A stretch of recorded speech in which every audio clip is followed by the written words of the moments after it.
دینی مدارس کے فارغ التحصیل علماء، ان لوگوں کے بارے میں یہ کہنا کہ وہ ان پڑھ ہیں، یہ نہ صرف کہ زیادتی ہے بلکہ بے ایمانی ہے۔ یہ بالکل ایسا ہی ہے کہ آپ کسی ڈاکٹر کو کہیں کہ تم تو بڑے نکمے انجینئر ہو بھائی، یا آپ کسی انجینئر سے کہیں کہ تم تو بڑے نالائق قسم کے ڈاکٹر ہو۔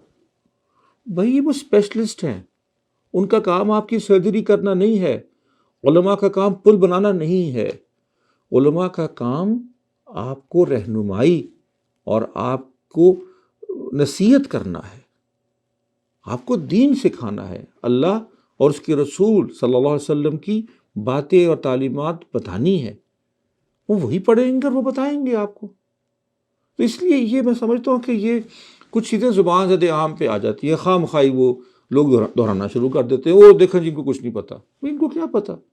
یہ علماء نے آج تک کبھی پیمپر نہیں بنایا۔ بھئی علماء کو ہم پیمپر سکھانا بناتے ہیں، ہم نے اتنے سال محنت کر کے ان کو تیار کیا تاکہ وہ پیمپر بنائیں آپ کے پاس یونیورسٹیاں ہیں نا، ہمارے پاس کالجز ہیں نا، وہاں کے لڑکوں سے بنوائیں پیمپر، وہاں کے لڑکوں سے بنوائیں پل، ان کا کام ہے۔ انجینئر سے شکوہ کریں اگر آپ نے پلوں کا کرنا ہے، سڑکوں کا کرنا ہے۔ آپ میڈیکل کالج والوں سے میڈیکل کے فیلڈ کی شکایت کریں، علماء سے کیا شکایت کر رہے ہیں آپ؟ ان کے کام کو دیکھیں، اس میں آپ کو اگر کوئی کمی بیشی نظر آتی ہے اس پہ آپ ضرور ان سے بات کریں کہ ہمیں یہ بھی درکار ہے، یہ بھی ہماری توقع ہے، وہ ایک اور بات ہے۔ لیکن یہ کہنا کہ جی وہ دیکھیں جن کو آتا ہے کیا ہے، آج تک وہ چاند پہ نہیں پہنچ سکے، تو ویسے معذرت کے ساتھ لیکن جو قومیں چاند پہ پہنچ گئی ہیں انہوں نے کون سا حسین معاشرہ بنا لیا؟ انہوں نے اپنے معاشروں میں غربت ختم کر دی ہے۔